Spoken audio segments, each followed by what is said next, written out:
Togo-Ghana et l'ère d'un chef suprême, le pied de nez de John Mahama Faure Gnassingbé. La longévité au pouvoir n'est pas l'agenda de certains chefs d'État en Afrique. Dans la sous-région ouest africaine, le Togo continue d'être l'exception où le régime Gnassingbé peine encore à rompre avec ses réflexes hérités de l'ère précoloniale. Au Ghana, le débat sur un éventuel troisième mandat a récemment refait surface. Interpellé sur la question, le président Dramani Mahama a balayé les spéculations d'un trait d'humour mis empreinte de fermeté. « Regardez-moi bien en face, est-ce que j'ai l'air d'un chef suprême ?» Le président ghanéen John Mahama a rejeté les allégations selon lesquelles il aurait l'intention d'utiliser son mandat actuel pour faire adopter des amendements constitutionnels qui lui permettraient de briguer un troisième mandat présidentiel. Lors d'une rencontre avec les médias à la Jubilee House ce 10 septembre, il a déclaré, en d'autres termes, pour paraphraser le professeur Atamil, « Ai-je l'air d'un chasseur de chats? Ai-je l'air d'un chef suprême?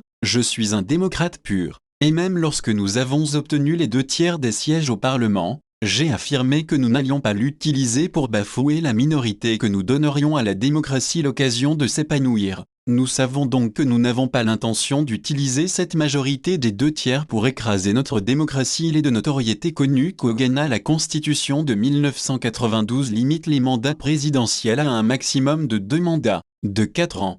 John Mahama ayant accédé au pouvoir dans un premier temps à la suite de la mort de l'ex-président John Atamil, ensuite élu président de 2013 à 2017, 8 ans après le règne du NPP au pouvoir, il a repris les rênes du pouvoir en 2025, ce qui complète les 2 mandats octroyés par la constitution du pays.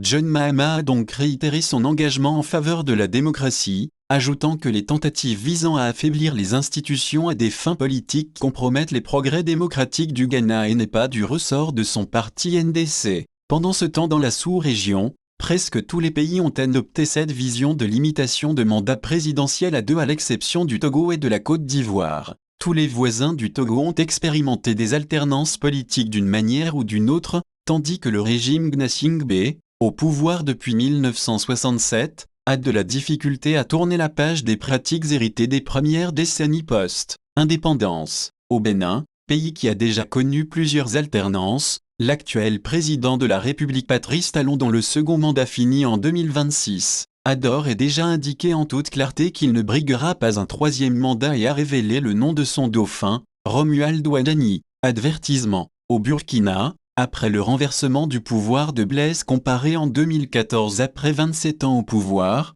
le pays a connu la transition de Michel Kafando, ensuite un président élu en la personne de Roch Marc Kaboré. Ce dernier a été renversé en janvier 2022 à la suite d'un coup d'État orchestré par le lieutenant-colonel Sandaogo Damiba. Il n'a pas fait long feu, il sera vite remplacé par le capitaine Ibrahim Traoré en septembre 2022 par un autre coup d'État. Il dirige donc le pays depuis lors. Au Togo, l'alternance démocratique ne figure pas dans l'agenda du régime Gnassingbé au pouvoir depuis 1967, 58 ans que cette famille a pris en otage le pays. Faure Gnassingbé au pouvoir depuis 2025, a donc trouvé l'ingénieuse idée de changer la constitution qui a été effective en mai 2024. Un an après, il se fait élire président du Conseil des ministres, un poste nouvellement créé qui cumule les pouvoirs d'État sous la nouvelle constitution parlementaire du pays, avec à sa tête un président pantin en la personne de Jean-Lucien Savy de Tové qui n'a pratiquement aucun pouvoir.